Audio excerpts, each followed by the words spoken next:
তো গাইস আসসালামু আলাইকুম। সো আসেন আপনাদেরকে পরিচয় করাই দিই। সো এটা হচ্ছে আমাদের কচু গাছ, ঠিক আছে। আমাদের না মানে খেতারি পাইছে আর কি। সো দেখেন এটা শিকড়টা দেখেন, এখান থেকে কাঠ বাইরে হবে।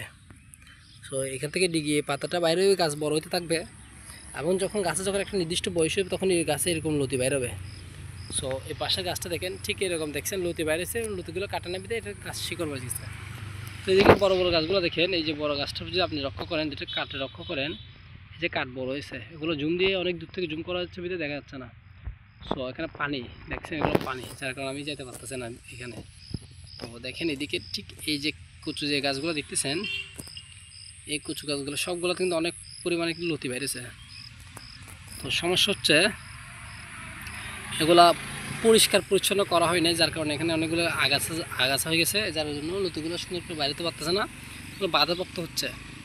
সো এটা হচ্ছে কচু গাছের একটা নমুনা বা কচু ক্ষেত। সো আপনারা অবশ্যই কচু ক্ষেত যদি পছন্দ করেন অবশ্যই ভিডিওটিতে লাইক দিয়ে সাবস্ক্রাইব করে চ্যানেলটির পাশে থাকবেন। ধন্যবাদ।